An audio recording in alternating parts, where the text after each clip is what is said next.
মনির হোসেন আপনি লিখেছেন, আমি মাধ্যমিক পরীক্ষা নকল করেছি, এখন আমার কি পাবলিক বিশ্ববিদ্যালয়ে পড়া হারাম হবে নাকি মাধ্যমিক পরীক্ষা আবার দিতে হবে? ভাই মনির হোসেন, যদি আপনি নকল করে পাশ করে থাকেন তো সেজন্য আপনি গুনাহ করেছেন, আল্লাহর কাছে তওবা করতে হবে, ইস্তেগফার করতে হবে।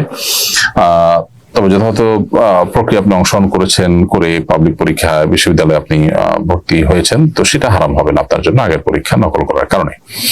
এরপরে প্রশ্ন হলো, আমরা মরে গেলাম ঋণের দায় আর খাওয়ার অভাবে, এমন চিরকুট লেখা আত্মহত্যা করেছিলেন মিনারুল ইসলাম।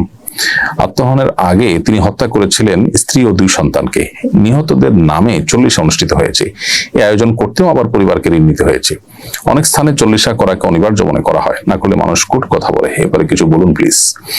খুব গুরুত্বপূর্ণ বিষয় এবং এই বিষয়ে গণমাধ্যমে নিউজ হয়েছে, আমরা সেটা দেখেছি, আমাদের চোখে পড়েছে। খুবই দুর্ভাগ্যজনক একটি ঘটনা। এই ঘটনার দুটি দিক আছে, আমি দুটি দিককেই সংক্ষেপে ব্যাখ্যা করার চেষ্টা করছি। প্রথম কথা হলো, কোন মানুষের মৃত্যুর পর 40 3 দিন আর 7 দিনের নামে যে আনুষ্ঠানিকতা হয়ে থাকে, এর সাথে ইসলামের কোনো সম্পর্ক নেই। কোরআন হাদিস কোথাও আমাদেরকে এরকম কিছু করতে বলেনি, অথচ আমাদের দেশে এটি চলে আসছে এবং প্রতিষ্ঠিত হয়ে আসছে। হিন্দুদের শ্রাদ্ধ, যেটি তাদের কেউ মারা যাওয়ার পর তারা খাবার আনুষ্ঠানিকতার মধ্য দিয়ে পালন করে থাকে, সেটাই আমাদের মধ্যে চলে আসছে। আমরা যারা মুসলিম আছি তারা না বুঝে না জেনে ইসলামের নামে এ ধরনের বিদআতে লিপ্ত হচ্ছি এবং এর ফলশ্রুতিতে আমরা একদিকে গুনাহগার হচ্ছি, অপরদিকে অন্য মানুষের উপরে জুলুম চাপিয়ে দিচ্ছি। এই যে ঘটনা, মিনারুল ইসলাম তিনি সপরিবারে যে আত্মহত্যা করলেন, তিনি গুনাহের কাজ করেছেন, তিনি সবর করতে পারেননি। আল্লাহ তাআলা তাকে, তার পরিবারকে মাগফিরাত করুন। যারা মারা গেলেন তাদেরকে আল্লাহ তাআলা রহম করুন।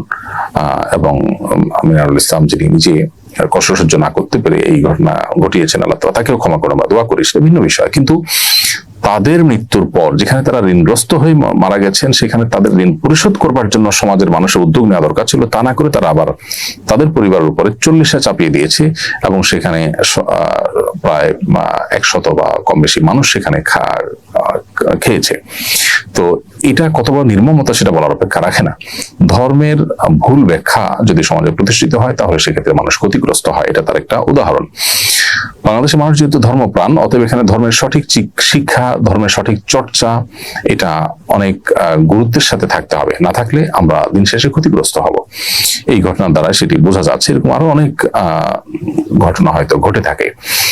যেহেতু মানুষ ধর্মপ্রাণ, তারা ধর্ম পালন করবেই, অতএব সঠিক চর্চার ব্যবস্থা থাকা দরকার। প্রাথমিকে ধর্মীয় শিক্ষক এবং বিভিন্ন জায়গায় ধর্ম চর্চা করার সুযোগ থাকলে একদিকে আমরা আমাদের মোরালিটিকে ডেভেলপ করতে পারবো। আমাদের সমাজে কিশোর গ্যাং সহ যে সমস্ত অনাচার আমরা দেখতে পাচ্ছি, যে সমস্ত অনভিপ্রেত বিষয় আমরা দেখতে পাচ্ছি, সেগুলো থেকে মুক্তি লাভ করবো। অপর দিক থেকে আমাদের ধর্মের সঠিক জ্ঞান হবে, তার ফলে আমরা আলোকিত হবে, সমাজ আলোকিত হবে এবং এই জাতীয় কুসংস্কার থেকে আমরা বাঁচতে পারবো।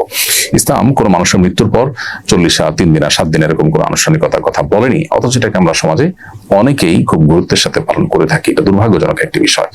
এই ঘটনা আরেকটি দিক হলো, বিভিন্ন ঋণ, বিশেষ করে সুদী ঋণ যেগুলো বিভিন্ন প্রতিষ্ঠানগুলো দিয়ে থাকে গ্রামে গঞ্জে, এই সমস্ত ঋণের কারণে গরিব মানুষরা যে অনেকেই কুরে কুরে শেষ হয়ে যায়, সেটি বলার অপেক্ষা রাখে না। জনাব মিনারুল ইসলাম কি কারণে আত্মহত্যা করেছেন, তার ঋণটা কি এই টাইপ ছিল আমরা জানি না, কিন্তু আমরা এটুকু জানি যে এই তথাকথিত ক্ষুদ্র ঋণ ইত্যাদির নামে যে সুদভিত্তিক ঋণের বিশাল জাল বিছানো হচ্ছে, এই জালে আটকা পড়ে বহু মানুষ নিঃস্ব হয়েছেন, শেষ হয়েছেন, অনেকে জীবন পর্যন্ত শেষ হয়ে যাচ্ছে এবং ফ্রাস্ট্রেশনে ভুগছেন, গরিব মানুষ আরো গরিব হয়ে যাচ্ছেন। এই সমস্ত ঋণের মাধ্যমে কিছু মানুষের হয়তো সাময়িক উপকার হয়, কিন্তু স্পিরিচুয়ালি এবং নানা দিক থেকে গরিব মানুষ বা ঋণ গ্রহীতারা সবচেয়ে বেশি ধ্বংস হয় এবং যারা ঋণ দিয়ে থাকে সেই প্রতিষ্ঠানগুলো আরো ধনী হয়, তারা আরো বেশি সচ্ছল হয় এবং সমৃদ্ধ হয়। অতএব আমাদেরকে কর্জে হাসানা চালু করতে হবে। আসনা ফাউন্ডেশন থেকে সেটি আমরা করব, চিন্তা করছি অনেক দিক থেকে, কিন্তু আমাদের সীমাবদ্ধতা অনেক বেশি। অন্য যত প্রতিষ্ঠান আছে, যাদের সুযোগ আছে, ছোট্ট পরিসর হলেও কর্জে হাসানার এই প্রচলন আমাদেরকে চালু করতে হবে। প্রত্যেক এলাকাতে মসজিদ কর্তৃপক্ষ উদ্যোগ নিয়ে সে এলাকার দরিদ্র অভাবী মানুষদের দরিদ্র এবং তাদের কষ্ট দূর করবার জন্য, তাদের দারিদ্র এবং তাদের কষ্ট দূর করবার জন্য উদ্যোগ নেওয়া উচিত। তাহলে ইনশাআল্লাহ বিদিল্লাহ এই ধরনের ঘটনা হয়তো ঘটবে না। সেই সাথে দিনের সঠিক শিক্ষাটা আমাদের সমাজে ব্যাপকভাবে বিস্তার করতে হবে। এরপর প্রশ্ন হলো, আমার খুব কাছের বন্ধু আমাকে কালো জাদু করেছে, দিন দিন আমি অসুস্থ হয়ে পড়েছি। গতকাল রাতে 2 রাকাত নামাজ পড়ে ওর জন্য বদদোয়া করেছি, কিন্তু এখন আমার কেমন যেন লাগছে। নামাজ পড়ে কারোর জন্য বদদোয়া করা কি ঠিক হয়েছে? প্রথম কথা হলো যে আপনার বন্ধু আপনাকে ব্ল্যাক ম্যাজিক করেছে বা জাদু করেছে, এটা যদি আপনি নিশ্চিতভাবে জানেন, শতভাগ নিশ্চিত হন, তাহলে সেক্ষেত্রে আপনি তাকে উপযুক্ত পাওনা যেন সে পায়, সে তার কর্মের শাস্তি যেন পায়, সেটা আল্লাহর কাছে নিবেদন করার ইখতিয়ার আপনার আছে।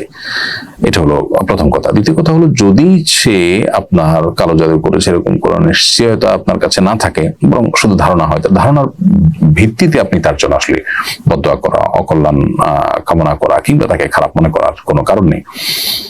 বরং আপনি জাদু থেকে মুক্তির জন্য আল্লাহ তাআলার কাছে দোয়া করবেন, রুকিয়া করবেন, আল্লাহ আপনাকে শেফা দান করুন, আমরা সেই দোয়া করি।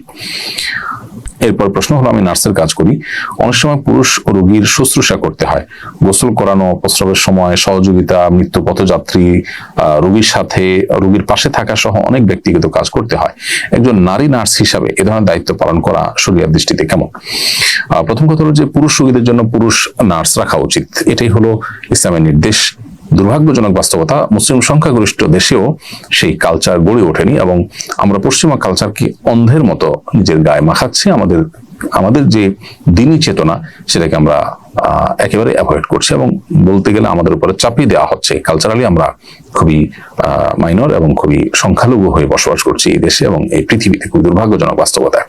যদি কোথাও পুরুষ নার্স না থাকে এবং রোগীর স্ত্রী, তার মাহরাম, আত্মীয় স্বজনের কেউ যদি থাকে করার মতো, তাহলে তারা করবেন। তার খেদমত যদি সেরকম কেউ না থাকে, তাহলে সেক্ষেত্রে আপনি একজন নার্স হিসাবে তার অপারগতা বশত তার সব কাজ শুশ্রূষা আপনি করতে পারবেন। এর বাইরে এটাকে আপনি পেশা হিসাবে নিয়ে যদি আপনি কাজ করেন, তাহলে আপনার পর্দার বিধান লঙ্ঘন করা সহ আল্লাহ তাআলার যে সমস্ত বিধান আপনাকে অমান্য করতে হচ্ছে, সেগুলোর জন্য আপনি গুনাহগার হবেন। বিকল্প কোনো উপার্জনের পথ আপনি খোঁজা উচিত এবং সেই সাথে কেন মেয়েদের এবং পুরুষদের নার্সিং করতে পারবে না সে ব্যাপারে জোরালো দাবি তোলা উচিত। আমাদের দেশে দীর্ঘদিন থেকে মেয়েদের জন্য নার্সিং পেশায় কোটা রাখা হয়েছে এত বেশি যে পুরুষরা সেখানে খুব একটা চান্স পায় না। তো পুরুষ রোগীদের সেবা শুশ্রূষা করতে গিয়ে নারীরা নানাভাবে হেনস্থার শিকার হন, যৌন নিগ্রহের শিকার হন, তাদের নিয়ে নানা জল্পনা কল্পনার জগতে নোংরা চিন্তা করবার পথ উন্মোচিত হয়। তো এটা কখনো নারীর প্রতি সম্মান প্রদর্শন হতে পারে না, কখনো নারীর অধিকার আদায় করা হতে পারে না। এটা আমাদের বোঝার চেষ্টা করতে হবে। আল্লাহ রাব্বুল আলামিন আমাদেরকে আমাদের অধিকারকে প্রতিষ্ঠা করবার তৌফিক দান করুন। আমাদের সবাইকে আওয়াজ তুলতে হবে সমাজের সমস্ত অনাচার বন্ধ করবার জন্য।